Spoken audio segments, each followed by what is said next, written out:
Hare Krishna. We have you on the call. So are we ready, Suresh Prabhu? Hare Krishna. Yes, Mataji. Okay. And you're going to give us two things, the reading order, and you're going to give us the... Yeah.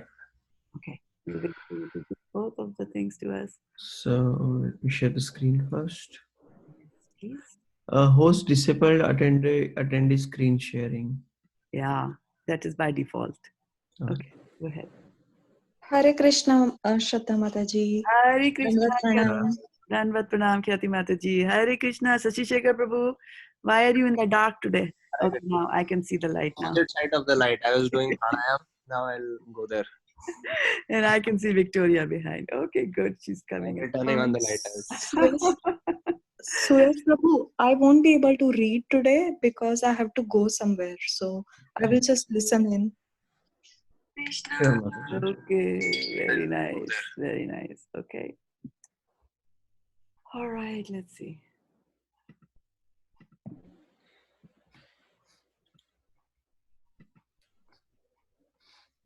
Go there. All right.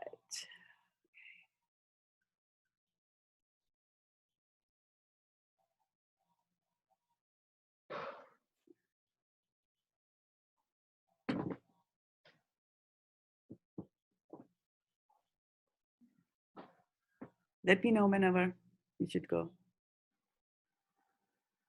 Okay, you are on mute. Okay. I have already shared, Mataji. Is it visible? Good, good. Yeah, yeah. It went to the other screen. That's fine. Om Ajnanatimarandhasya Jnananjanashalakaya Chakshurunmilitam Yena Tasmai Shri Gurave Namaha. Matsamo nasti papatma na paradhi cha kaschana parihare pilachame kim bhruve purushottama yuvati nam yatha yuni yunam cha yuvatau yatha manobhi ramate tatvan mano me ramatam tvai bhumau skhalita padanam भूमिरेवावलम्बनं त्वयि जाता पराधानां त्वमेवा शरणं प्रभु गोविन्दा वल्लभे राधे प्रार्थये त्वामहं सदा त्वदीयं निति जानातु. You might want to scroll it up a little bit so others can read. Govindo mam tvaya saha Radhe Vrindavanadhishe Karunamritavahini Kripaya Nija Padabja Dasyam Mahyam Pradiyatam. Okay, so give us the reading order. And welcome to the call, Divyangi Mataji, Charu Mataji, Victoria Mataji, and Garima, who joined us a little bit. Yeah. Okay, and watching us on Facebook is Jeevani Devki Mataji, Veenu Koli Mataji, and Praveen Doshi. Thank you so much for joining the call, and please accept my humble obeisances. And we'll get started with the translations for the Vigyapti Panchika prayers as soon as we have the order in place. Yeah. So reading order: Ishwari Radhika Mataji, Sutapa Mataji, Shashika Prabhu, Victoria Mataji, Suyash, Manasi, Charu Mataji, Divyangi Mataji, Shraddha Mataji. All right. Okay. Is anyone else gonna read? Garima Mataji. No, no, Prabhuji. Garima doesn't read. Yeah. Garima in the silent zone. All right. So go ahead. O Purushottama, no sinner or offender is as bad as I am. How can I describe my shame? Just as the minds of young ladies take pleasure in a young man, and the minds of young men take pleasure in a young woman, kindly let my mind take pleasure in you alone. Just as the ground is the only support for those whose feet have slipped, you alone are the only shelter for those who have offended you.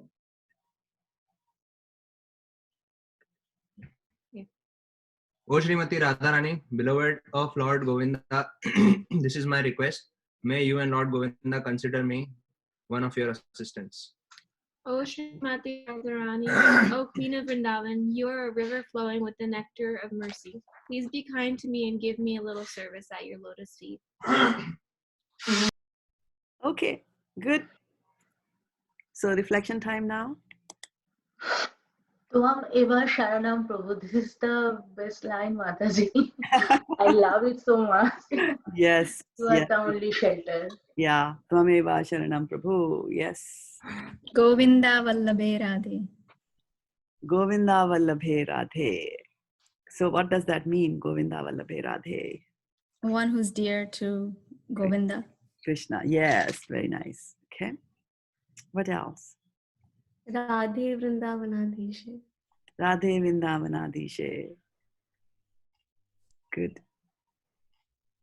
What else? Give me some service. Give me some service. Yeah, I'm your servant. Give me some service. Put me in your inner thing. There's nobody worse than me. There's no sinner worse than I am. Right? And if I fall down, then You are the where do person. I go? Right? Bhuma Skalita Padanam, Bhumireva Valambanam, like that. And then Yuvatinam Yatha Yuni. So we are wishing that the same way we should be just get attracted to Krishna, right?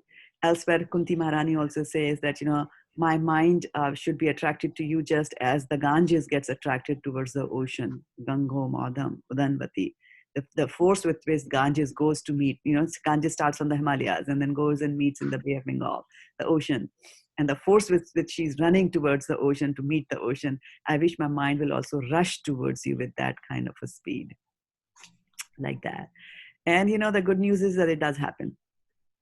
It's just a matter of stage of devotional service there. Okay, good. Thank you so much, Yash Prabhu, for sharing the screen with us today. And do you want to share the Bhagavad Gita for chapter, or do you want me to do that?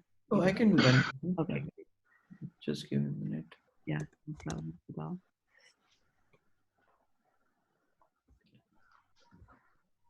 And we have the Yangi also there. Awesome. Okay, good. I saw her now.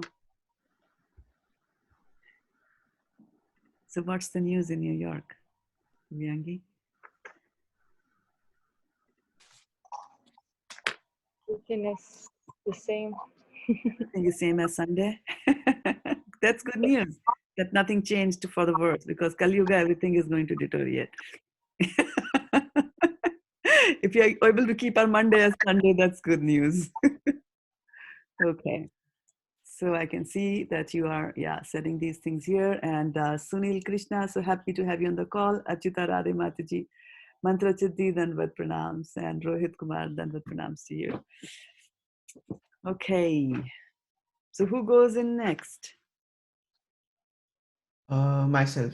All right, good. Observing the armies on the battlefield of Kurukshetra. Dhritarashtra said, O Sanjaya, after my sons and the sons of Pandu assembled in the place of pilgrimage at Kurukshetra, desiring to fight, what did they do? Sanjaya said, O king, after looking over the army arranged in military formation by the sons of Pandu, King Duryodhana went to his teacher and spoke the following words. O my teacher, behold the great army of the sons of Pandu, so expertly arranged by your intelligent disciple, the son of Drupada.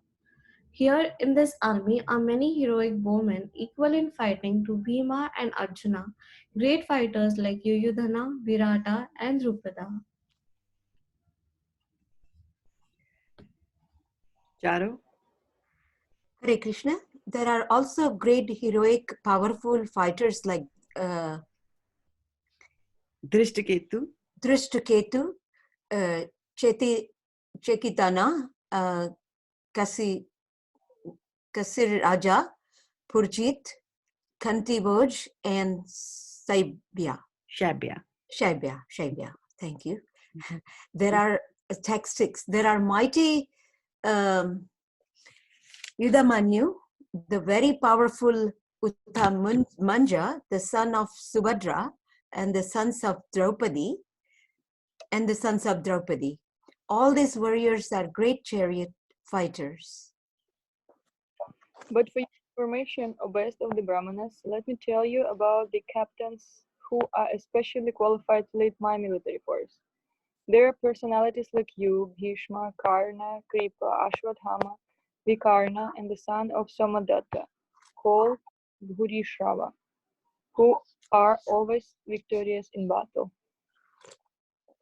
There are many other heroes who are prepared to lay down their life for my sake. All of them are well equipped with different kinds of weapons, and all are experienced in military science. Our strength is immeasurable, and we are perfectly protected by Grandfather Bhishma, whereas the strength of the Pandavas, carefully protected by Bhima, is limited.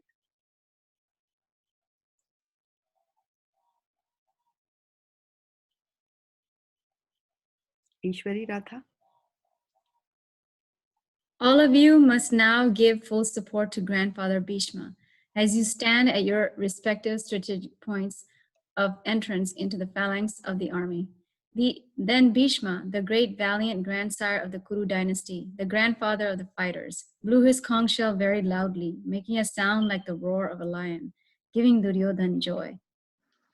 After that, the conch shells, drums, bugles, trumpets, and horns were all suddenly sounded, and the combined sound was tumultuous.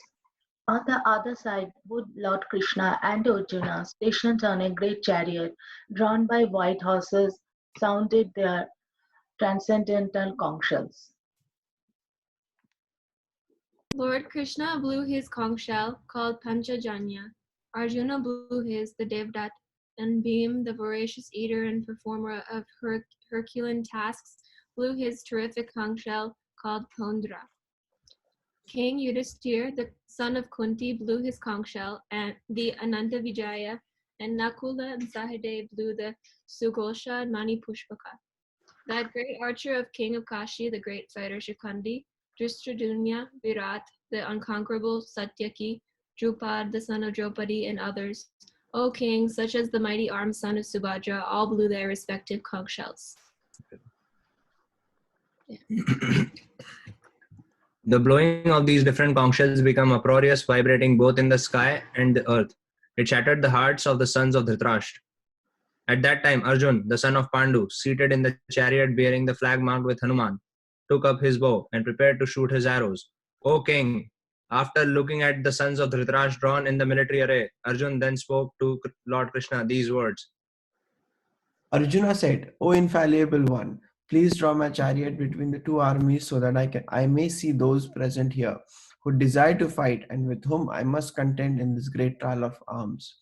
Let me see those who have come here to fight, wishing to please the evil-minded son of Dhritarashtra. Sanjaya said, O descendant of Bharata, having thus been addressed by Arjuna, Lord Krishna drew up the fine chariot in the midst of the armies of both parties. In the presence of Bhishma, Drona, and all other chieftains of the world, the Lord said, Just behold, Partha, all the Kurus assembled here. Text 26.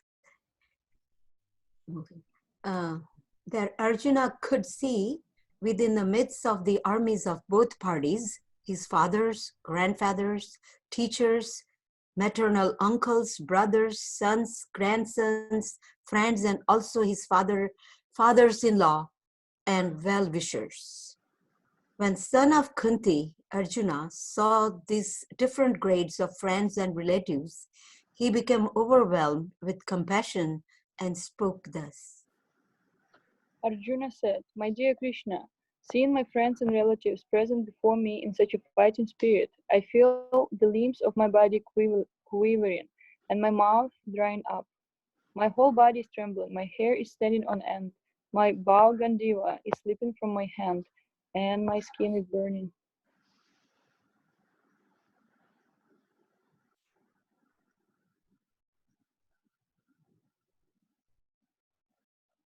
Now I am unable to stand here any longer. I am forgetting myself and my mind is reeling. I see only causes of misfortune, O Krishna, killer of the Keshi demon. I do not see how any good can come from killing my own kinsmen in this battle, nor can I, my dear Krishna, desire any subsequent victory, kingdom, or happiness. O Govinda, of what avail to us are a kingdom, happiness, or even life itself, when all those for whom we may desire them are now arrayed on this battlefield.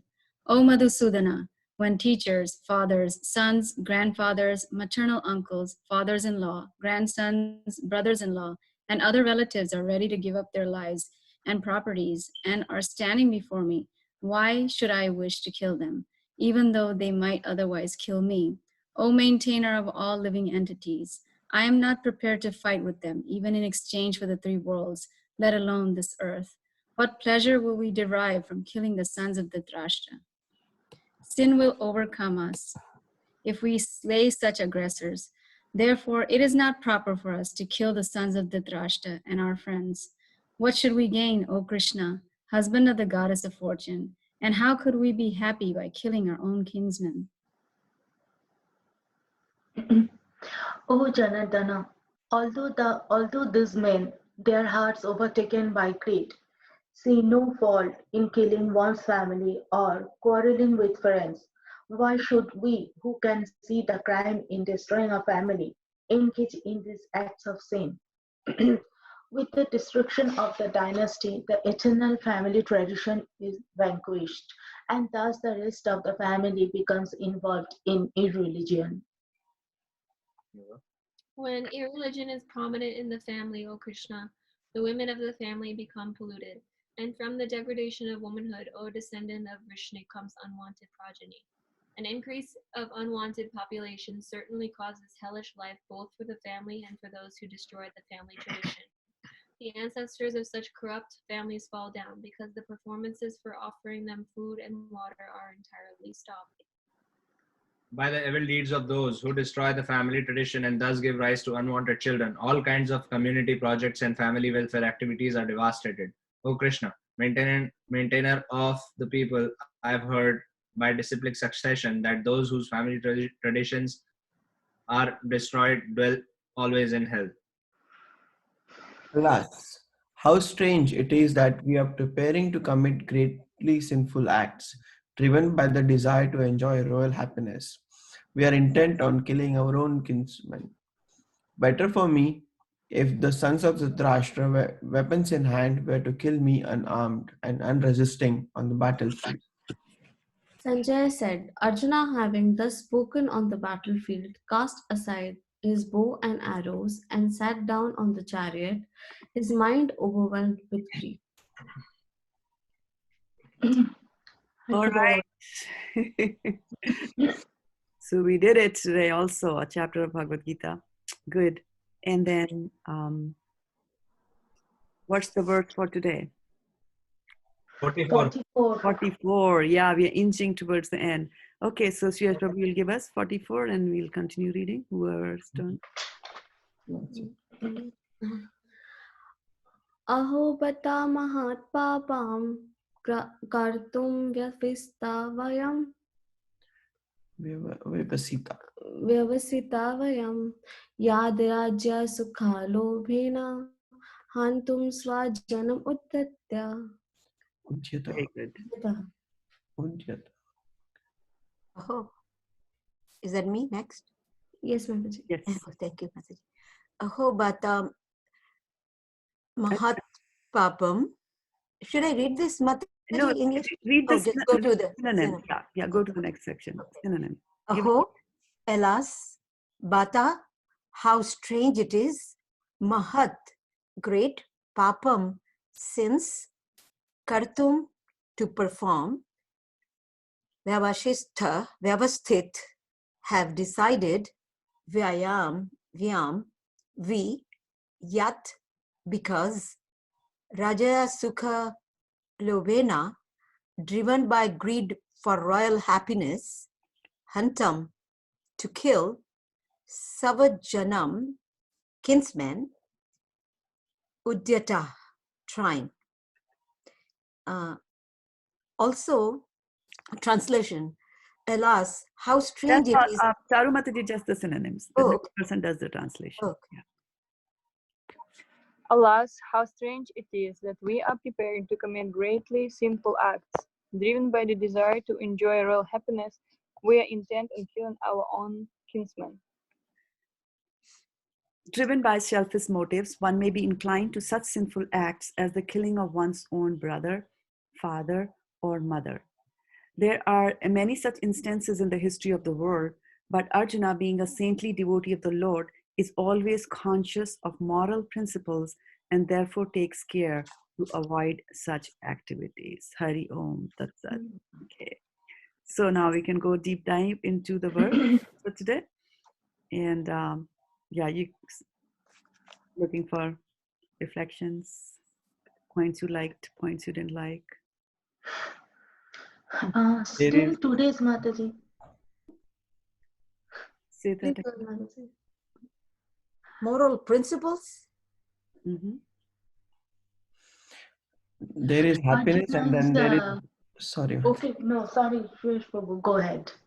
Okay, thank you. There is happiness and then there is royal happiness. What does that mean?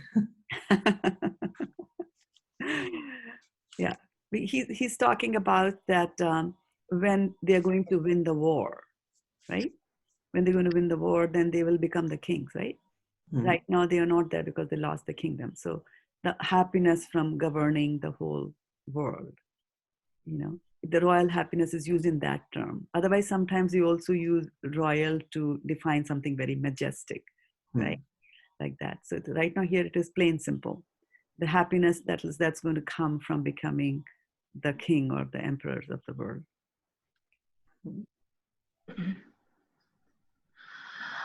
Hare Krishna. Arjuna still wants to avoid the war, means still he is not convinced to go ahead and fight with his relatives and kinsmen. Okay, good. So if you can take us back to the verses, to the chapter view, like, you know, what we were reading, the translations view. And so there were several reasons he has given actually for not fighting the war, right? How many are the reasons that he gives? There's so many. Yeah, so that's why we read the chapter of Bhagavad Gita every day, so that we become familiar with the chapter, the flow of the chapter, and things like that. So the morning readings that we do, 2 verses, 2 translations each, is not something that, all right, fine, we have to do it. There's a reason that chapter of Bhagavad Gita is in place, and we ask you to move from chapter to chapter, is to first get familiar of the flow within a chapter and then flow within the Bhagavad Gita itself, like that, right? Yeah, so let's go and see from where is he starting to complain. Right, it'll be after 30, because scroll down, because 30 he's just explaining his symptoms, right? My body is doing this, my body, right? And now from 31 he's starting to complain, right? What does he say?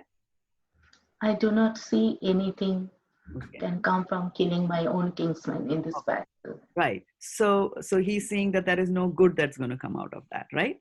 So that if there's no good going to come out of something, then why should I do it? That's his approach, right? Okay. And then, okay, so that's one thing, it's no good. Okay. So I'm counting, and one of you can also maintain the count. Okay, that's one. Then let's see. Another one is if all my relatives are killed, what is the point in fighting? What's the point in fighting if everybody is going to be killed? Okay. Then what is next?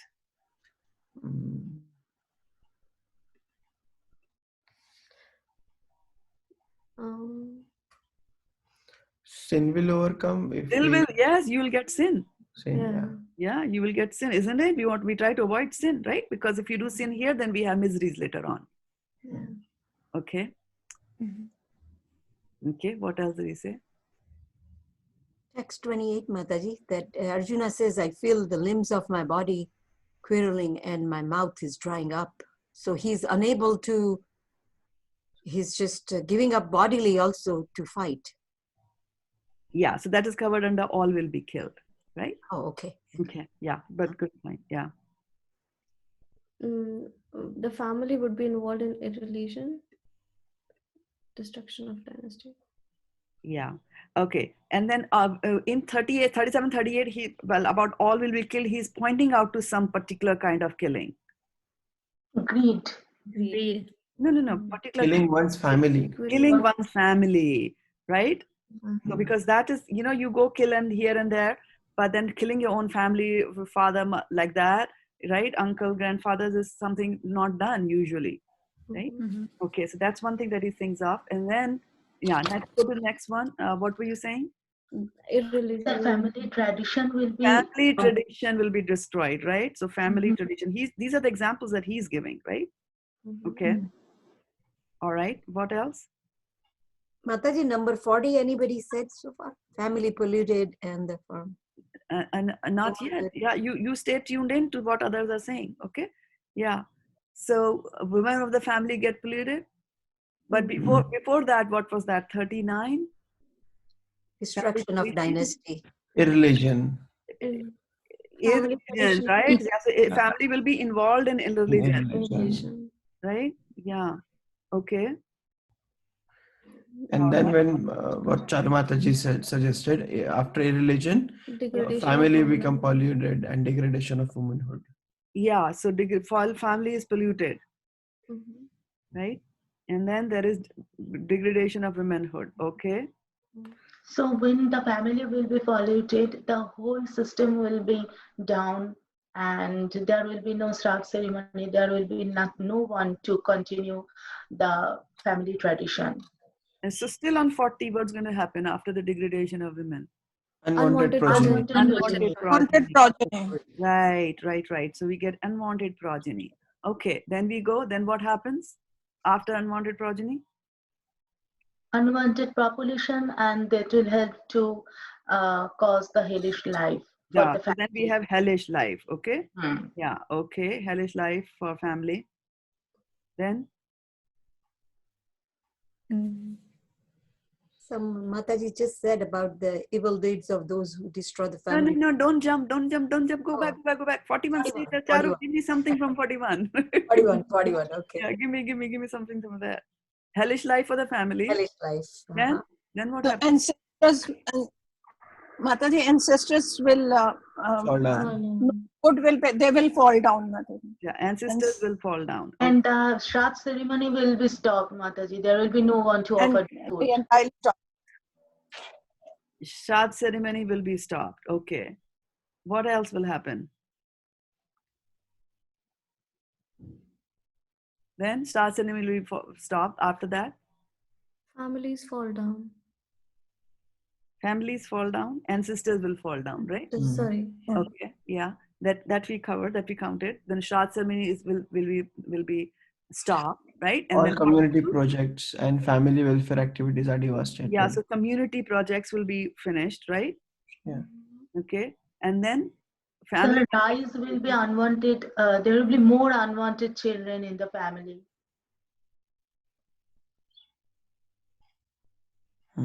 Right? Yeah. Unwanted family is from the degradation of women. You get unwanted progeny. Right? Okay. Mataji, family traditions will be destroyed and will dwell in hell. Yeah. So we took care of that. Family tradition will be destroyed earlier verses. But then again, you see sometimes people will repeat. And we see a lot of repetition in Bhagavad Gita to emphasize a particular point. So he has mentioned, he's repeating this, that family tradition is going to be destroyed. So he's, repeating that again and again, right? Okay. And then what happens that I've heard by disciplic succession. What did he hear yesterday? Dwell in hell. Yeah, dwell in hell. And again, he's emphasizing that, right? Because it was hellish for the family. So he has got that. How many are there? How many, was anybody keeping count?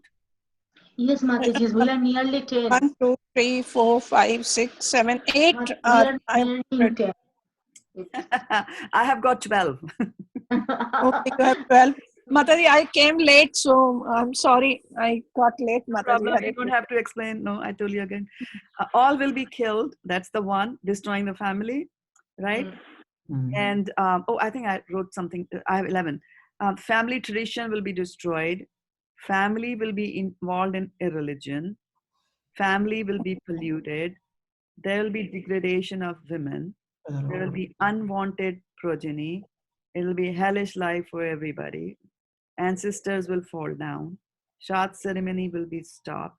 Community projects will be stopped. And welfare activities will be stopped. Right? So he has given us this whole big long list of why. Mataji, we have to write all these points. Yes, in the reflections, right? Yeah, so that is why we have reflections, because if you go down and sit and write the reflections in the reflection sheet, then it gets reinforced in your mind, right? Otherwise, what happens is that reading of Bhagavad Gita, and you can switch off the sharing. Otherwise, the reading of the Bhagavad Gita just becomes an exercise of intellectual enjoyment, you know. But when you try to commit that into your memory, then those memories will come back to you at a later stage during the day, right? When you are faced with situations, it's not about this exercise of reading the Bhagavad Gita is not about, you know, relishing the beauty of the poetry or the music, the meter, or about, you know, look at how Arjuna is, and, you know, he's stupid, and how can he think that, and how is he doing that, and does he not know, and things like that. It is all about that, you know, where are my warriors, you know, where are my enemies, who are my real enemies, and how I am going to fight those enemies in my day. And believe me, a lot of enemies come across us. We come across many enemies throughout the day, and those enemies might not necessarily come from outside. Those enemies are sitting inside us, you know, in the form of lust, anger, greed, you know, like that. So they are our enemies sitting there. Okay, yeah. So now we have talked about this. Now let's look at the purport. What does Prabhupada say in the purport about Arjuna? Saintly devotee use. Bring it up, Suyash, please. Yeah.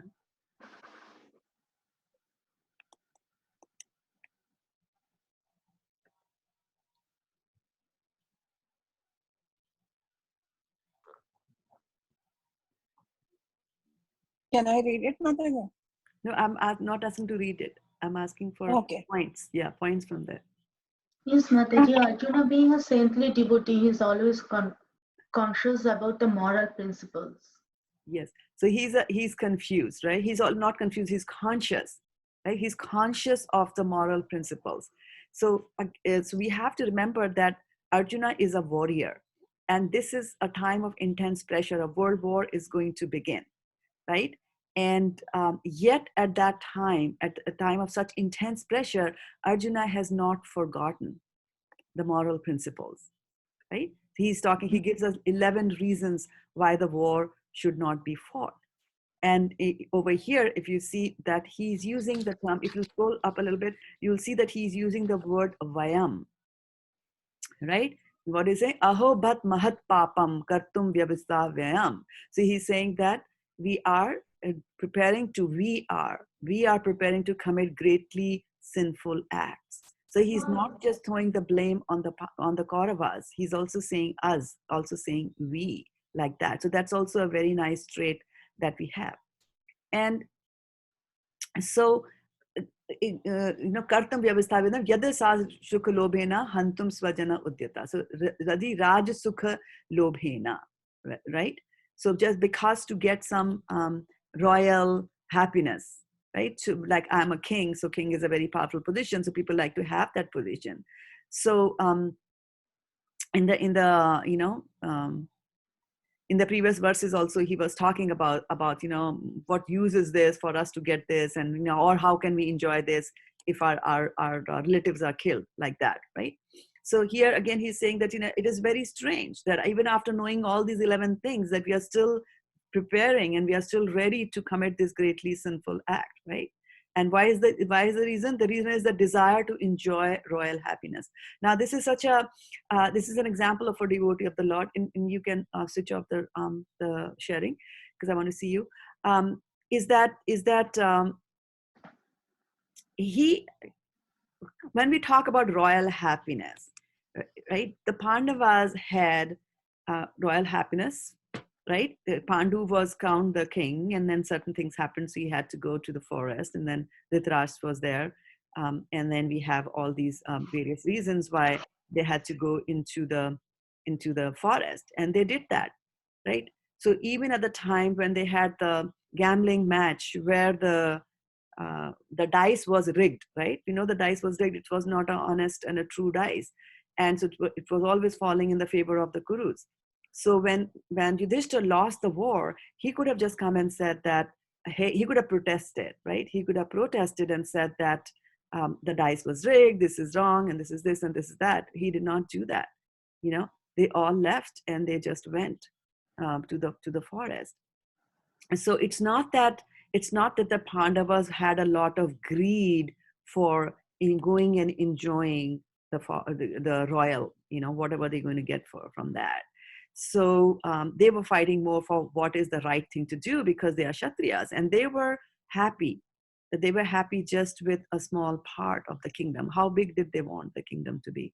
How much did they ask? 5 villages. 5 villages. That's very good, Prashana. So they asked for 5 villages there. And what did Duryodhan say? We He cannot said, give you not, Shuchakru Medini. That means a small amount, which is like a needle amount of land. Exactly. I won't even give it to you as even worth a needle, right? So who's the greedy one here? Duryodhana. Duryodhana is the greedy one, right? But look at Arjuna, because you are also sort of part of it. You're also still fighting for it. But whatever you're fighting, he's saying that I have this grief. So this is a trait of a devotee. They behave like that, right? And so they were given Indraprastha at one point, which was not even inhabitable, and they agreed to take even that. So there are so many instances of Pandavas not showing too much of an attachment over there, right? So their motive of fighting was even a higher motive. It was not like I want to enjoy the royal happiness. Their motive was that, now you tell me that if Pandava would not have fought the war, who would have been the king? Duryodhana, but Mataji, to protect the dharma, this war took place. Exactly. So they did not want a bad ruler like Duryodhana. Yes. Right? They did not want a bad ruler like Duryodhana to be there. So that is the main reason that they are fighting like that, right?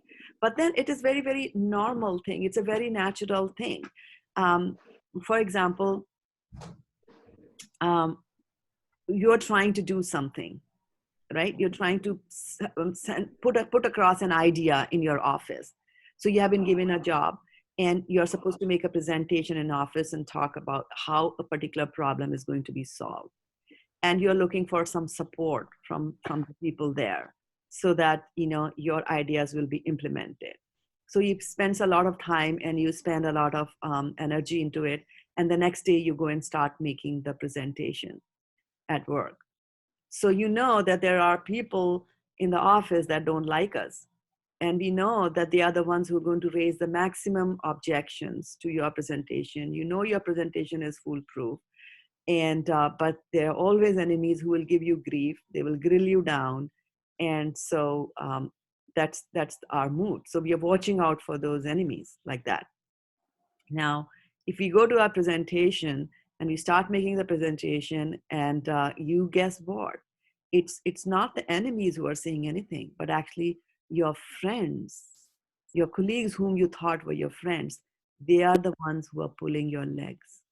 They are the ones who are giving you grief like that. Then it hurts even more. Because for enemies, we didn't expect any good behavior. But when friends do it for us, it hurts. Right? So this thing Arjuna is going through gets kind of, multiplied manyfold because it's his own family. He uses the word swajana so many times, right? So many times he's using swajana, swajana, swajana, swajana, right? So he's overwhelmed, and now he begins to think that it is for the lobhena, right? Because of this lobe, because of this greed, we are trying to, we are going to have this war. Now, this is, okay, I have got this greed. I need to fight this war, and for that, I'm going to kill. I'm being forced to kill. Whereas Prabhupada in the purport, what does he say? It's a very natural thing. People do kill. Yeah. When the stakes are very high, people do kill. Right? It's very easy for us to be very moral when the temptation is very small. For example, if you find a $1 bill on the road and you see somebody drop it, it's very easy for us to pick up the run after that person and say, hey, buddy, you dropped it. Right? And even though you might be in need of money, even though you need maybe $10,000 to pay a mortgage or whatever, this Corona time, especially all that, but at $1, you'll be able to give it. But on the other hand, if you see a man has just come out of the bank and he gets into his car and he has withdrawn a lot of money, he's put it in a bag. And as he's, entering the car, the bag slips and it falls down and he drives the car, it's a very natural instinct. You see he has dropped something, so you memorize the number of the license plate so that you can trace him. And then you go and pick up, and guess what? It has got $20,000 in it. And now it is difficult to act in a moral way because we really wanted that $10,000, and our mind is going to tell us that, this is something Krishna has sent for you. Why don't you take it like that, right? So it's difficult to maintain the morals when the stakes are very high. It's very natural for the mind to swing in the other direction like that. So Arjuna is thinking about all that. And of course, on top of that, like this is something that we wouldn't even do it to anybody in the world, what to talk about doing it for the family. Right? So when the stakes are high, when Aurangzeb wanted something really bad, right? He wanted to rule. What did he do? Killed his brother, poisoned. Imprisoned his father. He imprisoned his father. What did he do to his brother? Killed him, right? Tarashiko, he killed him. So it's a very natural thing for people to do that. I mean, there are instances of, women having illicit affairs, and the son, catches that, and they kill the son because now they're afraid that the son is going to tell the husband like that. So people do it. When the stakes are very high, the mind gets bewildered even more, right? And then, so that bewilderment is there. But the good thing is that even in spite of all this bewilderment, Arjuna is still retaining his values. He's still seeing the big stake, whether he sees a big stake or doesn't see the big stake, whether he saw that they will become emperors of the world or not, but he sees it. And the biggest thing that he's seeing, according to him, is that swajana. He's saying that they are swajana, they are family, they are us, right? But the thing is that what exactly is swajana, right? Swajana means who was born together with me in the same family, right? But if you look at it from the spiritual perspective, who is our father? Krishna. Krishna. Krishna is our father, right? So if Krishna is a father and he says aham bijam pada prita, right? In every sarva yonishu konteya, in every species of life, I am the bij pada pata. I am the father for every species of life. So on the two armies of the battlefield, you can see when Duryodhan came, he also saw all the human beings there. And then when Arjuna sees, he sees human beings with an even more closer perspective, like, oh, they are my family members. But are there anything else on the battlefield? Is there anything else on the battlefield other than the Kauravas and the Pandavas and Krishna? Krishna is there. Krishna is there, okay. Yeah. What else is there in the battlefield? And if you're watching us on the Facebook, you can type your answer to that question there. And I'd also like to welcome Sobhagya Mataji, Vidyavadu Mataji, Dilip Bhai Patel, Prabhu Mantra Siddhi Mataji, Suruchi Mataji, Shikha Ved. So happy to have you here. And yes, Arjuna is conscious of moral principles was a comment that was given. And Suyash Prabhu, you were trying to say something. Yeah, I guess that's not the right answer, but Bhishma Dev, Bhishma Pitama. Bhishma Pitama is there, right? Yes. Okay. Okay. So And so saying even say that. friends, Huh? Mataji, their friends were there. Their friends are there. Okay, Swajana. Yeah, okay. So family and friends and family. All right, friends and family are gathered here together, right? And then even in the description, then we talked about the conch shells, right? This one blew the conch shell, that one blew the conch shell. Then, they have Panavanaka, Gomukha. So they've talked about the instruments that were blown, right? But we also forgot a major part, right? He's a Maharathi. So he's standing on a Rath. And for a very brief time, we mentioned Tata Shveter Hayer Yukte. Shveter Hayer Yukte. What does that mean? White horses. The white horses. Were there the only horses? But did we have only 4 horses in the battlefield? No, many. No. What else is there in the battlefield? Elephants. Elephants are there, right? Horses are there. So what about them? And what about all those people who are playing these instruments? Panmadaka Gomukha, right? They are not family. They are not friends either. They are hired people who do it for a job, right? So did Krishna not give birth to the elephants and the horses? Yes, Mataji. Right? So the vision has to be broadened. The vision has to be broadened. And that is, Arjuna didn't say that. Right? He's only thinking, he's saying only about horses. All on my family, how to kill my guru, my this, and my this, like that, right? So yes, I mean, so he has got a little bit of, you see, he gave such fantastic reasons, and we discuss them in great details all these days, right? Almost a week we spend in discussing all that. But now we say that Arjuna is in ignorance. Well, because we have read the entire Bhagavad Gita and now we are revisiting it, chapter 1, with a fresh knowledge in our head, so we can see that, right? So yes, Arjuna is in ignorance, but his ignorance is not a material ignorance. You can see on the moral ground, no ignorance at all. He's well aware of it, and he's thinking it even in an adverse situation like a war. He's thinking about what's going to happen in the future. What to talk about, normally if a war is about to bring, we are present in the moment. We are just focusing on that. Don't think much about the consequences, but he's thinking about the consequences, which is a very right way of thinking, right? So his ignorance is more like a ignorance in the spiritual realm, That is where his thing is. Now, when he thinks he's using, again, on the moral ground, the greed and all that, you should not be greedy. It's a moral value, right?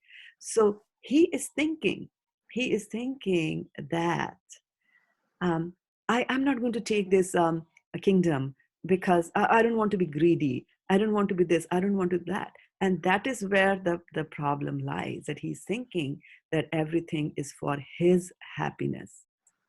And I don't want that happiness, but everything is not for his happiness. This whole thing was organized by Krishna for Krishna's happiness, right? For Krishna's happiness. So whatever we have to do for, because yada yada hi dharmasya glanir bhavati bharata. So there was adharma. That is why Mother Earth, about whom we pray in the Vigyapti Panchaka every day, Mother Earth was getting troubled by all these sinful people who were walking on her, right? So she goes and complains to Brahma. Brahma goes to Vishnu, and Vishnu says, all right, we're going to come there.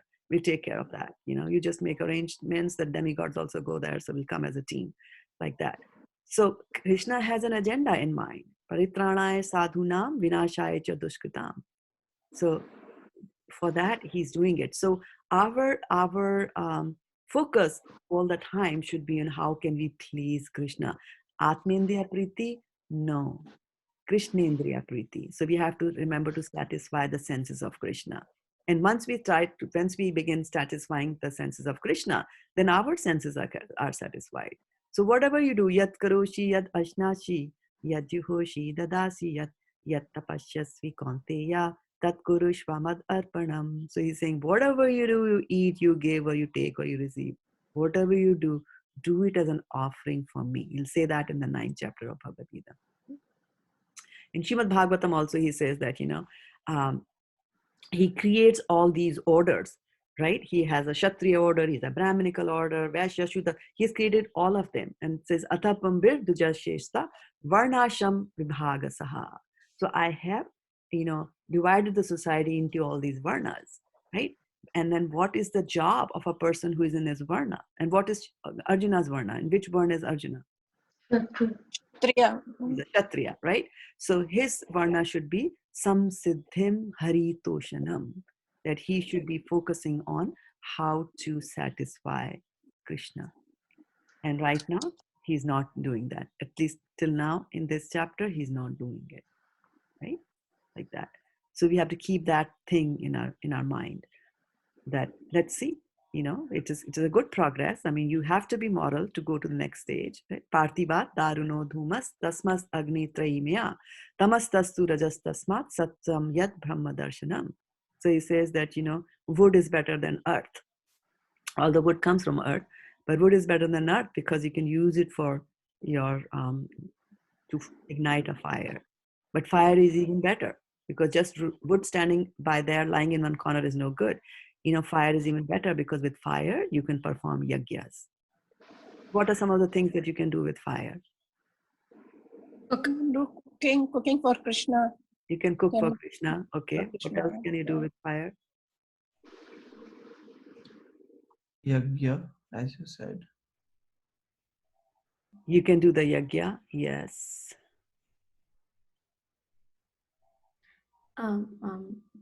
Puja and Diva. Diva. Okay. Yes, you can light a lamp. Yeah, spread light. You can spread light. So yeah, fire has heat and has got light. So I gave you a hint there. Yeah, heat. You do It gives heat as well. It gives heat as well, right? So what do you do with that heat? What are the things that you can do with the heat? So many things. So give me a few. Like in the winter season, we can use the heat to bring the temperature under control. Okay. Yes. Where else do you heat? Go back to the Battle of Kurukshetra and tell us where do you use that heat? They use the arrows which produce fire and brings the heat. Okay, so they use fire weapons. Okay. And how are the weapons themselves created?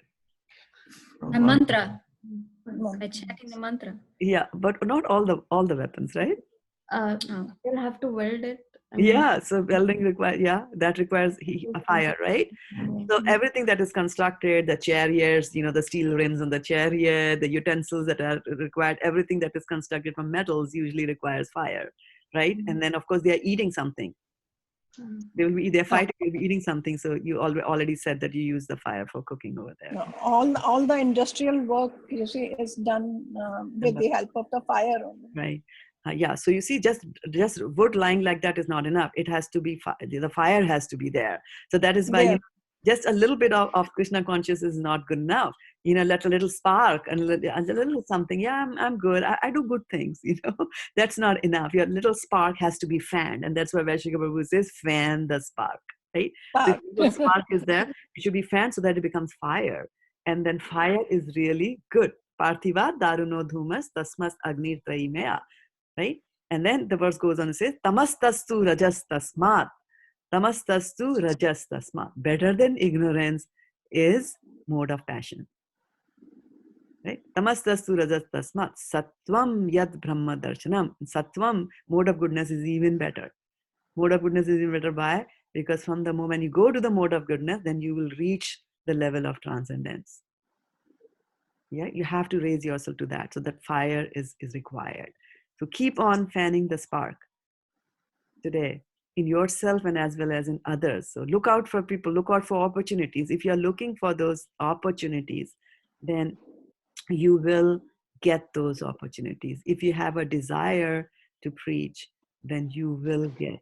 Krishna will send students to you, to whom you can share the Gita Gyan today, like that. That's interesting, Mataji. Yes. To your client that you meet today, Charu. Anytime relate to that, it helps, Yeah. I guess. I mean, I always tell Charu. I always tell Charu Mataji that she's a real estate broker. So for every time that you are, Charu, I just advertised you on Facebook. So she didn't pay me for that. So yeah, every time that people buy a house, people go and buy new furniture, they throw away everything. It's a new house. I already spent, $1 million, $2 million on it. But let's throw in a few tens of $1,000s as well and buy this and buy that. So it's a very good time for them to tell them that how about a book rack? Put all of Prabhupada's books, yeah. Because books are like gems, right? And how you put gems in your home, precious gems are kept in the home to improve the vibrations inside the home. So similarly, Bhagavatam, Bhagavad Gita, these are gems, and you keep them even if you don't read them. They will be emitting the vibrations because these are transcendental things. So they change the vibrations. It's a very good thing. You are in a very nice position to distribute books, Charu Mataji. Yes, Mataji. When they close the deal, I go, if they invite me for a party or a puja or something after closing, then I take the books with me and I ask them, is that okay? Can I give this books, Gita, to them? And they said, no, no problem. There you And go. I give it to all the guests, they come there. Yes, there you go. Yeah. But the small There's version. yes, and there's Small something book. about the Bhagavad Gita. There's something about the Bhagavad Gita, like, you know, if you give it to them, you know, like that. And as Vaishnavi Prabhu says, that the hand has a mind of its own. Like if you take something and you give it to someone, like you take it in your hand and you move it towards the other person, even before they can think of saying no, the hand goes and gets it. Gets it. So because if the hand has a mind of its own, like, you know, I want to take it, I want to take it. Yeah. Like that. One of the clients, Mataji, they were reading Guru Granth, and they were Punjabis, so they had these books and a picture of Guruji, Guru Nanak, and everything. I still gave it to them, and they accepted, and they took my photo with the Krishna's thing that I gave them, and that was so nice. I said they were open-minded to accept this as well. I said I don't know whether they will, but yeah. Thank you, Mataji. Exactly. And these are things like, you know, whether they'll accept it or not are aberrations in our own mind. You know, most of the people are open to it. You know, most of them are open to it. There could be various reasons why a person does that. Chaturvida bhajante mam jana sukritino arjuna artho jigyasu artarthi jnani cha bharat rishabha. 4 kinds of people go to Krishna, right? Mm-hmm. So you never know, and all of us fall into at least one of those 4 categories. So they will take it, even if they belong to a different religion. They will take it for various purposes. They will take it, right? Somebody might just take it to scoff the Bhagavad Gita and to say, okay, let me read the Bhagavad Gita and find out flaws in it, and by the end of the Bhagavad Gita they'll be like they'll be coming back to thank you. Mataji, people have money here, right? They don't need any material stuff. Like I buy something for kitchen or living room or flowers, whatever. Anyways, yeah, those are exactly. In any case, they're not going to like that, and they're going to return it. Because whatever you gave doesn't match with the color scheme of the kitchen, and you know, they're not the size. It doesn't fit on the cabinet. It's too tall, too short. Wife doesn't like it. You already have it. I remember once we went to a manager was going to have a baby, and so we went to his the wife's baby shower, and we had organized that. It was supposed to be a surprise one, and we all went there. So you know how all of us have a budget for these office things, like $25, $50. Okay, boss, $50. So for $50 we were getting a romper, you know, where you put the child. He had like 15 rompers. My God. Because that's what the budget was. One baby, 15. and none of them had a gift, you know, a gift receipt. In those days there was no Amazon and all. At least I had a gift receipt, and he was very thankful for me for having a gift receipt so that he could run it and get something else. Yeah, so that's a good thing. And you know, the chances for them not having a Bhagavad Gita are high here. And then always keep a backup also. If, you know, keep a Krishna book, keep a Isha-Panishad. You know, Ishwari Radha can tell us a little bit more because she goes to marriages and does all kinds of things. Yeah, you can unmute yourself and share your thoughts. Yes, Mataji. Okay. It's like any and every opportunity, anybody I come in contact with, somehow or other, I'm always inspired to give them something, Bhagavad Gita, Srimad Bhagavatam, something, or even small books, Upanishad, or, you know, and they're happy to take it, like you said. At first, I felt like, you know, oh, I don't know, they already have it, they already know everything, they're going to say something to me, I shouldn't. And I said, no, just stop it, just give it to them, and know that they don't have this one, you know. And they take it. Yeah, they take it. And books are very powerful because they have ideas inside. And Vaishnavi Prabhu says that, you know, so many revolutions happen because people wrote something down, right? Fidel de Castro wrote his ideas, and his wife used to come to meet him when he was in the prison, and he would write it using lemon juice. He would write it on a piece of white paper, and so if you write with lemon juice, it's not visible. And the wife would take it with her, a wife or girlfriend, I don't know. But and so when the people were scrutinizing her as she left the prison, well, it's a plain piece of paper, fine, give it back to her. And then she would go home and put a hot, you know, iron on top of it, and then the lemon juice becomes brown in color. And that is how he was still communicating with his followers outside. And the rest is history. So books contain ideas. And I'm quoting heavily from Rashika Prabhu because I really like this idea. The books contain ideas, and they can be planted in our brains and in our minds. And once you plant it in your minds, right? So what kind of a seed does the Bhagavad Gita plant in your mind? What seed? Krishna Prem. Krishna Prem, right? And what's the other word for Krishna Prem? Bhakti, right? Bhakti is love for Krishna. Eternal love, art of eternal love is bhakti, right? So that's the seed that will get planted in your mind. And so once the seed is there, right? Now, how does a seed grow? Fertilizer, Water. nurture it. Water, you need nurture. So it has to be nurtured. And with Shravanam and Kirtanam, you will nurture it. Like that. Good. So continue the good work today. And we, look out for opportunities to plant these seeds everywhere. And you yourself do Shravanam and Kirtanam to water the seed of bhakti that has been planted there, and it'll grow into a beautiful bhakti lata. Okay. Hare Krishna Mataji, I need to ask you something. The chariot were drawn by horses, and there were 3 horses. So I don't know, maybe I'm wrong, but it's represent only the peace, or there is something else? What represents peace? The white horses. White horses, they represent what? Yeah, white represents peace. Yeah, it also represents goodness. Yeah. Okay. Thank you, Mataji. There were 4 horses, yeah, if I remember correctly. Oh, yeah. There were 4, yeah. Mataji, the point that you said, that Arjuna thought that I don't want this, and I will not fight because I don't want to enjoy this kingdom and palace and whatever. And then when you said that point, that he forgot that was not for his happiness, that is for Krishna's happiness. That is a big point in my head today, that it is not for our happiness, it's for Krishna's happiness. So every decisions at a crucial point in life we need to make sure that who is this for, like me or Krishna? Or every act that we are confused about, like Arjuna was, and that we need to figure out, how can I make Krishna happy? Yes, we do deity things and prayers and flowers and water and everything, but beyond that, with the consciousness, we need to, I guess, I need to make sure that every act that I'm doing, Krishna is happy. That's how I can earn the love of Krishna.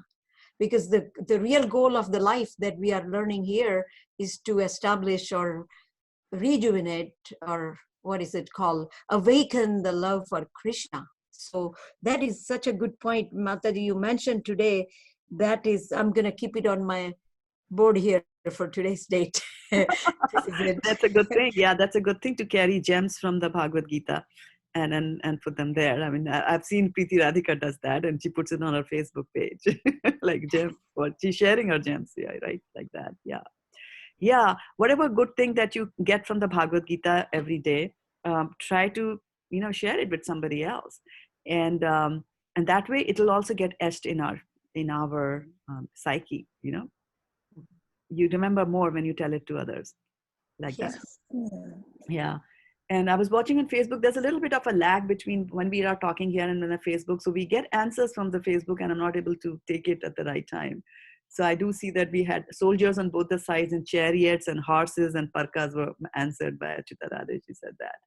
Yeah, and I'd like to welcome Madan Aluwalia, Raja Prabhu. Thank you so much for joining. I'm happy to have you here in the class. Yeah.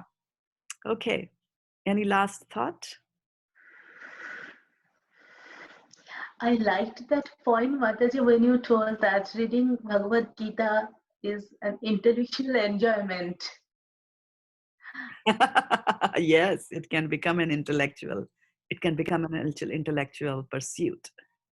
Yes, unless you apply it. right? That's why Krishna says, Chaturvida bhajante mam, jana sukrito arjuna, artho jigyasu artharti. So we could be in the category of jigyasu, you know, just we're trying to read this and read that.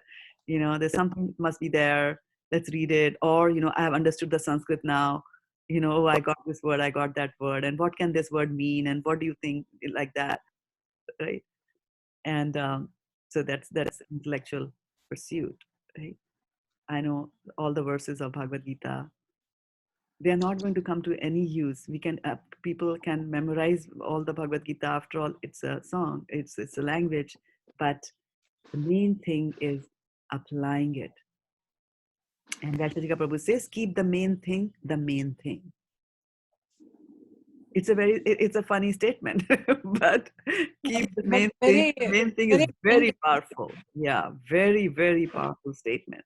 Keep the main thing the main thing. And what it means that Mataji, the voice is lost, means some words are losing, Mataji. So can you please repeat? Yeah, keep the main thing the main thing. And what it means is that when you're doing something, there is a main thing that you're doing. For example, I'm reading Bhagavad Gita, and my main purpose of reading Bhagavad Gita is to become a devotee of the Lord. That is the main thing. So as you continue to read all the chapters of Bhagavad Gita and whatever you are involved in, yeah, you hear one day that, you know, oh, it's good to distribute Bhagavad Gita, so I should distribute the books. It's good to do this and good to do that, right? But in everything that you're doing now, your main thing should be that I have to become a devotee of the Lord. That we have to remember, right? And Bhagavad Gita will tell you how a devotee of the Lord behaves. So when you're out distributing books, that behavior should still be there,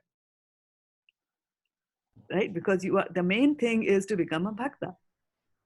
Right? The main thing is not that I should be distributing 10,000 Bhagavad Gitas and by hook and crook or by anything, or I'm doing fundraising for Bhagavad Gita. By hook or crook, by any way, I'm going to do the fundraising. No. Right? Main thing is I have to be a bhakta. I have to behave like a bhakta. I have to live a life of a bhakta. And then I will do, you know, whatever secondary things are there, I will do them. But don't lose the track of the main thing which is there. And it's very easy to lose track of that. So Maya is there. So ready to, you know, jump on us and pounce on us. Happy to see you, Aarti. Yeah. Mataji, excuse me. Can I ask you this? In today's verse, Arjuna is talking about moral principles. Is there anywhere we can reference in the Bhagavatam or Chaitanya Charitamrita somewhere? Yeah, you won't see them. You won't see them listed like that. Okay. But they will come here and there as qualities of a saint, and you know, like that. So moral principles will be there. You know, bhakti. Well, these books will focus more on the bhakti. And the bhakti bhagavati akinchana sarver gunas tatra samasate suraha harava bhaktasya kuto mahadguna manorathena stitadhavato bahi. So he's saying that the bhakti, the one who does bhakti of Krishna, sarver gunas tasya samasate suraha. All the good qualities of demigods will come. So they will come to you, right? Okay. Otherwise, you want to read the moral code, they are in Manu Samhita. Now, who has the time to read that book? Manu Samhita? Yeah. Because my son always says that we have to follow those principles, Yeah. I'm looking for the principles in a like a intelligent point of view. Okay, 1 to 100 or 10 or whatever. Yes. So if you want to give him a small section of them, you can go to Bhagavad Gita chapter 18, verses 8 to 12. Amanitvam adambitvam, that verse, you know. You should be prideless, you know, like that. It'll give you most of them there. Because what is right and what is wrong in life in general is what these principles will kind of absolutely. Law, right? That's the law.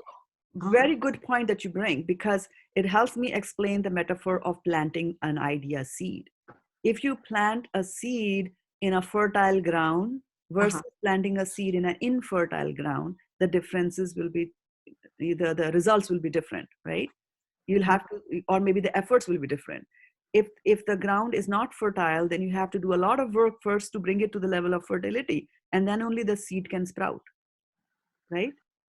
on the other hand, if the ground is already fertile, all that you have to do is to put the seed in a little water, or maybe wait for the rains to come, like that. So similarly, if our consciousness is already fertile because of all these moral codes that we are following, bhakti will come more easily to us, right? But the underlying principle of Bhagavad Gita here is that your understanding of what is moral and what is immoral. Yeah, right? Arjuna has 11 points on morality, right? And then, but Krishna is going to tell Bhoktaram in 5th chapter, he'll come and say, Bhoktaram yagya tapasam sarva loka maheshwaram suhrida sarva bhutanam gyatva mam shantim richati. So he's saying, Bhoktaram, all these sacrifices that you do, everything, I am the enjoyer, Bhoktaram. He's told it point blank, 5th chapter itself, early stages of Bhagavad Gita, he's told you that. I am the enjoyer of everything. But he also says, Suhrit Sarva Bhutanam, I am a friend of everybody. So don't think he's the one who is gobbling away everything that you make, right? He's also your friend and a well-wisher, right? And once you understand this thing that Krishna is your friend, but he is also the supreme enjoyer, then Shantim Richati, you will get peace. How many of you are looking for peace? Is there anybody, raise your hands, who's not looking for peace? Not looking for peace. Not looking for peace. Oh. Shrunvatam. Right? Yeah. Yeah. Right? So everybody's looking for peace. If Arjuna wants peace, he doesn't want war. Like that, right? Everybody is looking for peace and happiness. Yeah. Okay, but you follow the right track, then peace will come automatically. Peace will come, and Mataji, peace will give you happiness. I think that is the. Yeah, exactly right. Very good. Yes, in 12th chapter, in 2nd chapter itself, Krishna is going to tell you that without peace, where can there be happiness? Where can there be happiness, right? Like that. So good. All right. So should we take a leave now? We have been going on for, I don't know, my clock. None of the clocks are showing, so that's why I went on. 7:42. 7:42. Okay. So we have come to our sweet spot here, right? 7:40 is kind of when we 42 is when I realized that, we have gone on for a long time. Okay. So all of you have a wonderful, wonderful day. For those of you who are observing Ekadashi today, then please enjoy a blissful Ekadashi. Those of you who are going to break the fast, well, wasn't it yesterday? I did yesterday. Yeah, but you break the, no. Charu Mataji, the Ekadashi Tithi, the Tithi varies from the latitude and longitude like that. So like in the East Coast of USA, it is today. And in India also it's today, like that. Okay. Yeah. So you have to always calculate the local calendar, and also the time of breaking the fast varies. For example, it could be a different time for San Francisco and a different time for me and in Foster City. Hare Krishna, Mataji. What is the importance of following the pran time? These are procedures. These are just procedures that you should follow, So they bring in a little bit of a rhythm inside you. Now, for whatever reason, suppose you are preaching, right? Suppose the breaking fast time was 7:45 and I was talking here, right? It doesn't look good for me to eat on internet like that. So I might just wait for the class to be over and then I'll break the fast like that, right? So when you come to bhakti, you don't go very much rigidly into these kind of things. You can deviate from this. As long as you're saying, I am keeping this fast because this is Ekadashi, this is Krishna's favorite day. And if I do some more austerities, Krishna will be pleased. I'm doing this to please Krishna. So Krishna is not going to come and punish you that 9:16 you didn't do that, right? But having said that, there is some goodness in doing this, because if you don't break the fast at the right time, then you have to continue the fast to the next day also. Next day, wow. So Mataji, I did it yesterday. So I don't know what now. You have to break the fast, right? What? Oh, I see. Time. Yeah, you have to break it at the time. Yeah. Right after this, it's okay to eat then. I guess. I don't know. Yeah, for me it is 9:16. So right after this we can. Okay, I will also do the same, Mataji. Yeah. Usually the fast breaking time usually, and you are close to me, so you can use the time. Usually the fast breaking time it starts early in the morning, like like 6:10, and then goes to 10. But this time it went to 9 o'clock. So I was kind of like, I was just feeling very happy because I was just thinking that this time I got to do 2 classes on Bhagavad Gita on one Ekadashi span, because we did one yesterday and then we are doing one today here. So it just adds to more, doing more service to Krishna on Ekadashi day. Thank you, Ekadashi Mataji. is very powerful. Mataji, another question, I mean, that is also ritual, but I'm just asking you that when we offer the bhoga to the Lord, we say the prayer 3 times. What is the significance of offering the prayer 3 times? This is again for us to have a little bit of a control on ourselves. There's nobody stopping you from saying it 10 times, 11 times, right? First time, but if you were to recite the prayer only once, it usually takes us some time to withdraw our mind from the material and then go into the spiritual, which is the prayer, right? And it'll take us at least 3, by the time we are completely focused on that prayer and not thinking about other things like that, right? So they come up with a figure of 3, but there's no end to how much you can chant. Sit and you can go and chant there, right?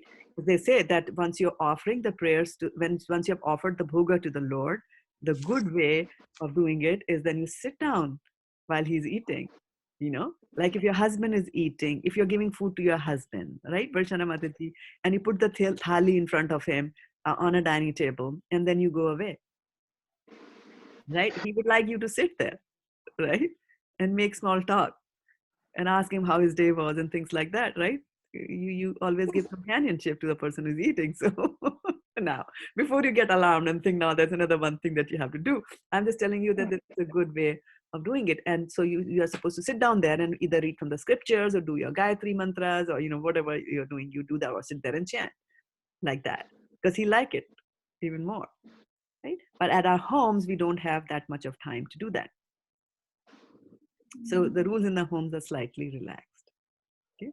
Mataji, when we offer the bhoga, we draw the curtain so that Lord can have it. Mm-hmm. And we go away, we ring the bell and call the Lord, and when he has it, then we come back and pick up. The reason you draw, 10, the reason you draw the curtain over there is because your eyes should not be looking at it. Oh. Right? Because you can eat with your eyes. And we don't want ourselves to have any of it through any of our senses. We don't want any of our senses to be engaged. And actually, if you want to go a little bit deeper into that, when food is being cooked for the Lord, nobody else should enter the kitchen. Not even the husband, who can come and say, "What are you cooking? Very good." There, you already tasted it. Already tasted. One Prabhuji once mentioned this in the talk, in the discussion. He said, "Mataji, I'm so helpless. Whenever I offer food, my own mouth starts watering. What should I do?"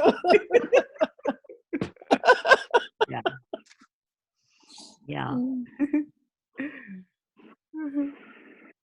There you go. Yes. I mean, and the very first thing is the consciousness with which we prepare. Like, food should be prepared for Krishna's liking. Yeah. Right. I mean, somebody was asking me that it is Ekadashi day, and so can I offer wheat and that kind of things to Krishna? Why not? Ekadashi is for us. Krishna can eat whatever he wants to eat. He's the Supreme Personality of Godhead. He can do whatever he wants to do. So these concepts of moral and immoral, they are for us.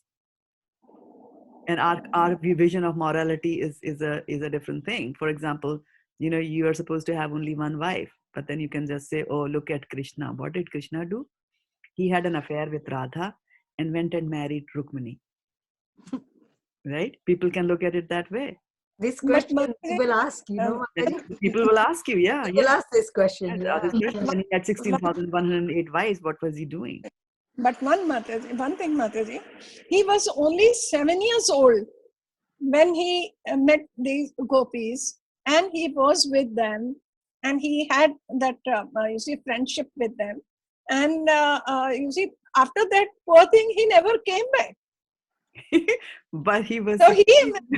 He was 16 when he was in Vrindavan. He was 16 when he left for Mathura. Yeah. People ask, we don't have the I answer thought to he was that. 7 years old when he left. 16 is ripe enough, is a teenager. And you know teenagers, yeah. Yeah. So when it comes to Krishna, so as we go into Bhagavad Gita and we go into spiritualism and we understand all that and we understand the moment you get out of the bodily concept, then it's a different story completely. The consciousness is completely was different. only the bhav was there in the gopis. You see, they never, I don't know, I mean, I could be wrong, they never considered themselves to be their wife, but they were bhaktin. ऐसा मुझे लगता है, I mean, this is what I think. Yeah. They were bhaktas. When it comes to giving up, and what these pastimes are telling us is that it's talking about a soul surrender to Krishna. So it is like, okay, I am a married woman. Most of the gopis were married, right? They used to leave their husbands and run out. So I am a married woman, but if Krishna wants me to do it, if he's playing the flute and calling me to the forest, I will go to the forest. So that's the mood that they're saying, that I will do everything for Krishna. I am nothing in front of him. My reputation, who cares about my reputation? That was the mood. So what those pastimes are suggesting to us is not to run away after anybody who proclaims himself to be Krishna and starts playing the flute. But our mood should be that, when Krishna calls me, right, to do his thing, I will do his thing. And that requires a lot of discipline, a lot of devotional service in us. Like if Krishna was to knock at your door right now, Varshana Mataji, and say, Varshana, come, let's go. Varshana Mataji will be happy to go. That's the question we have to answer deep inside. And I'm not asking you to answer it here, but I'm saying that's the answer. You have to search. Are we ready? Krishna is always willing. He's giving his mercy all the time. Are we ready to receive it? Are we ready to throw up everything? Or are we going to say, yes, just let me make a phone call to my daughter and let me tell her I'm going. And then also my husband, okay, I was cooking something that he really likes. Krishna, let me just do that. And before you know, you do all those things and you come to the door, Krishna is gone. One That's beautiful such a good point. incident I would like to tell you here, which happened with my mother. My father came in her dream and he said, ki, chalo chalte hain, let's go now. Because he was already dead and she was in a bad state. So she said she couldn't walk. So she used to pull her chair and she used to go ahead. And she told my father in the dream only that let me take my mattress because I cannot sleep without this mattress. Let me take this. So how did that force came in her? She pulled the mattress and she brought it down, and by then her dream was over. And the daughter-in-law came out and she said, Mataji, what are you doing? Why the mattress is here? She says, I don't know. Your father came and he said, and while going, he said, if you still have love for this mattress, you stay here only, I'm going. Wow. See? Thank you for sharing that story to emphasize the point. And it really happened, Mataji. I mean, this is what I'm just saying, that look at our attachments. I just gave the example of being attached to your family. You can get attached to a mattress. Yes, Mataji, I remember you were telling one day that it is like that your attachment is like a hair. Means if you pull out the hair, then there will be a lot of pain. So it's like that soul is not going because of the attachment. Means when the soul lives, so Yes. that we at the time of death we are having so much pain. Exactly. Soul does not want to leave the body. That's the sad part. Yeah. So I guess we have to prepare ourselves for that last moment, right, Mataji? Every day, any minute. Thank you. Every day, any minute. That is true. You see, It's beautiful amazing. 7. Especially After a Corona, even if we are not sick, but something can, I don't know. Anything can happen anytime, we don't know. Parikshit Maharaj knew that he had 7 days before he died, 7. but a lot of us don't even know that, right? So, Mother, by I the kept way, the days for me Monday, Tuesday, Wednesday, Thursday, Friday, Saturday. Any day, any time can come. yeah, So 7 days are there. yeah. So, Charu Mataji, by the way, I'm very happy that you came to the Bhagavad Gita class. Thank you, I Mataji. know for you it meant a big change in your lifestyle. I'm trying, Mataji. Yeah. Today, I had no alarm on. I didn't think I will be able to be here at 6 o'clock. I went to sleep around 1 something, and no alarm, nothing. I woke up 2 minutes to 6, and here I am. Yeah, I think you were inspired by the story that Varshana Mataji told us, right? She's also without alarm these days. Alarm, yeah. I didn't even think that I will be there. Yeah, that's what I'm saying, that you have to have, yes, you should have the desire to do things. When you have the desire to do things, then Krishna will help you. Yeah. He helps. As a super soul, he will wake you up. I hope this consistency stays, Mataji. I'm sorry Pray for it. that. No, pray for it. And that consistency will stay if you go to sleep early. Because there's something known as adrenaline that works on us. So, sometimes because of that initial rush, you are able to wake up, but the body needs rest. So you have to sleep on time also.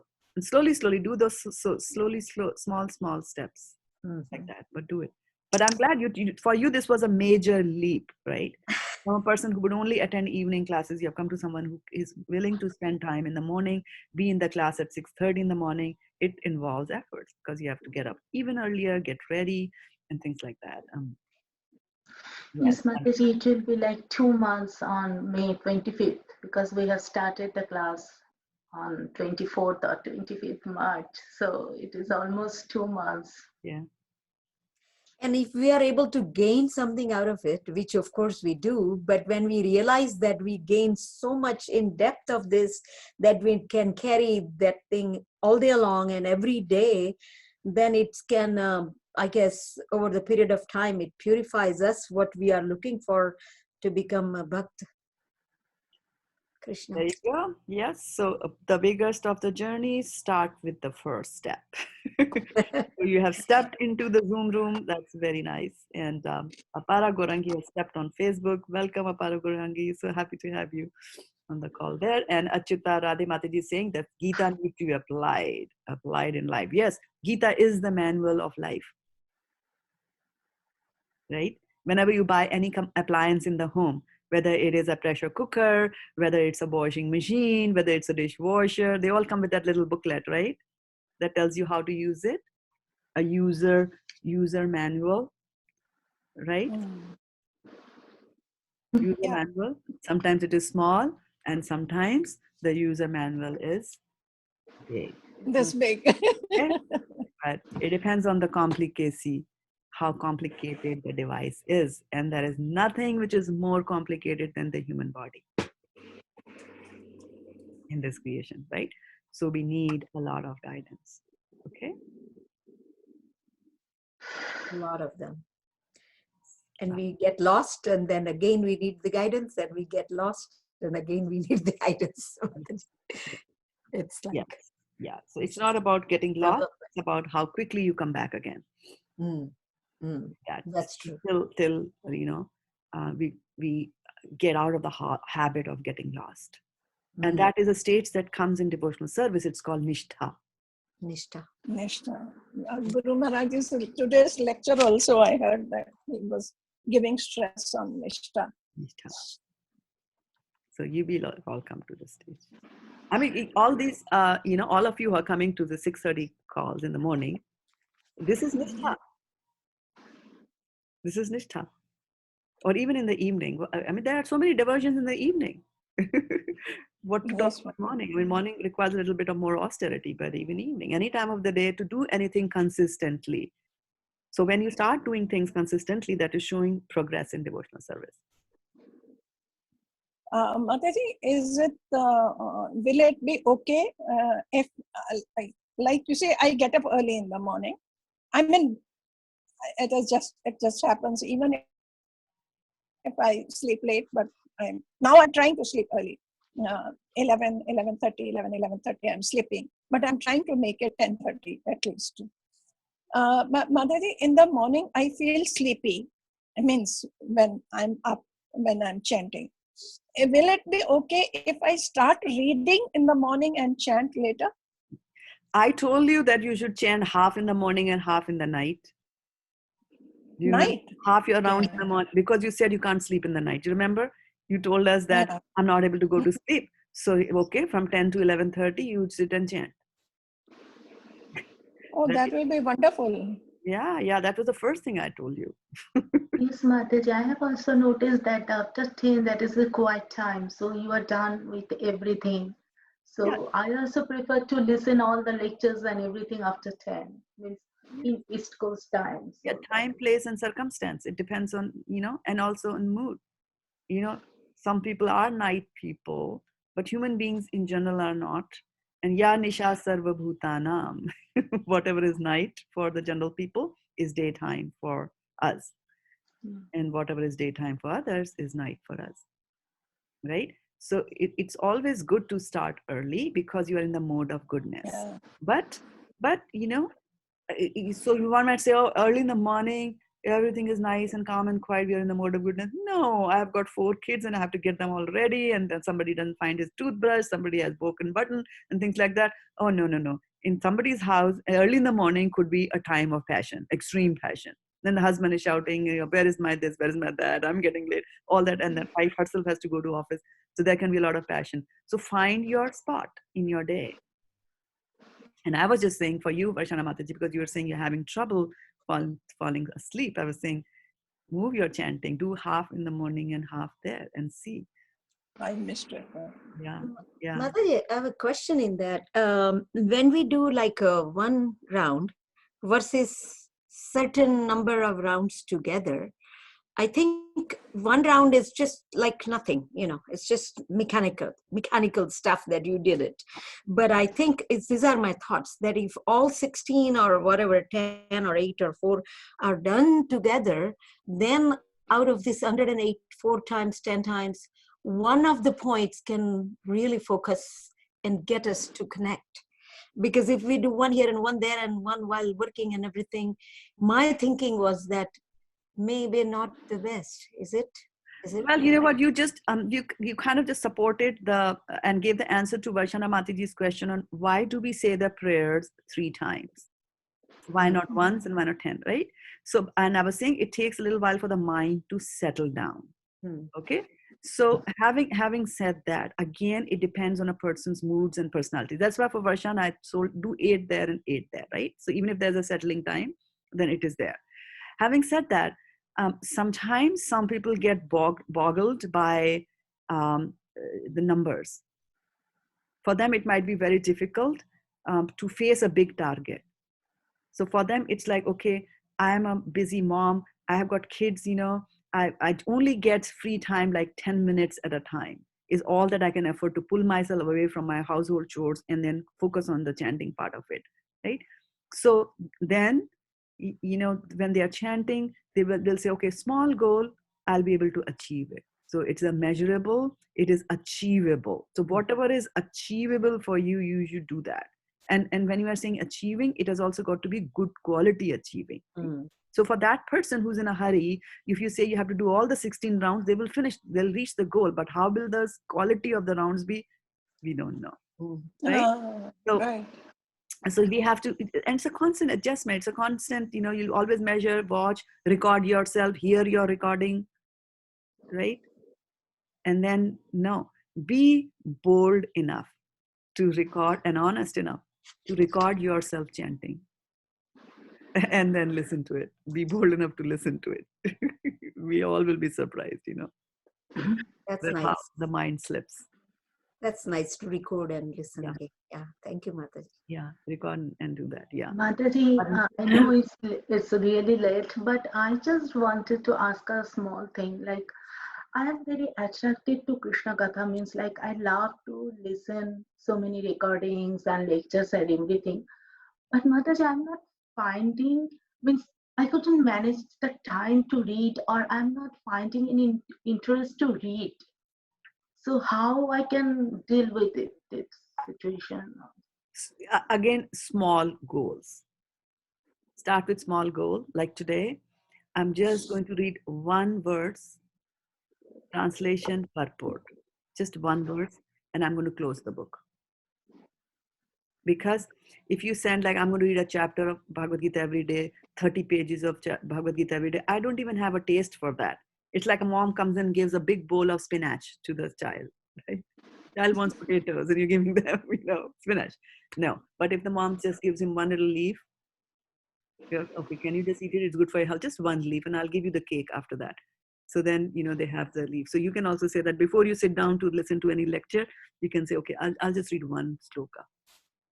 So that reading that sloka is the one leaf of spinach, and then listening to the katha is, the cake that you get. So slowly, you introduce that. And then also, well, Guru Maharaj yesterday was saying in the class that how do you know a person has advanced in devotional service? By the taste to hear Krishna Katha, like that. So some people are more, ear-centric. They like to listen and they are able to grasp also. Some people are more eye-centric. They really want to sit down with a book and they want to read it. Like that. So Thank you so much, Mataji. Yeah. So you'll find. I also did, Mataji, Sutapa Mataji, what I did is in my bedroom upstairs, I kind of I have a small desk, but I cleaned up, put the Bhagavatam next to it, light that I can read properly next to it, kind of prepared. So before going to bed, trying to read at least one page and note next to it to write it. So not sleeping and reading on the computer or iPhone, but really sitting there when you are really tired makes you sleep also fast. I mean, not everybody have problems. I don't, but I mean, that's what I did. And it's kind of getting into the habit of reading at least one page and starting there. That's what I did. I set up a table. That's it. Just the table so far, and book next to it and a lamp. Yeah, that's a very good idea, Charu Mataji. Just the thought, it came because I trying to do that, because how many books we have. I'm thinking, can I even read that before I take off from this body? Where Srila Prabhupada did at the age of 66, he started writing it, translating it, getting it done, establishing all the temples within 11 years of his life when he started in America. I mean, I am thinking, I can't even read them. So I need to read one page a day or something. Anyways, Yeah. Thank you. Keep a small goal. Okay, so it's past 8 o'clock, and I know all of you have to go back and do work and do other things as well. So we will call it a day. But thank you so much for wonderful reflections, wonderful participation, sharing of news. Just go continue to nurture your Bhakti Lata beach. Vanchikalpatarubhyascha kripasindhubhyeva patitanam pavnebhyo vaishnavebhyo namo namaha gopremanande hari hari. Thank you so much for those of you who are watching us on the Facebook as well as those here on the Zoom. Have a fantastic Krishna conscious day. Hare Krishna.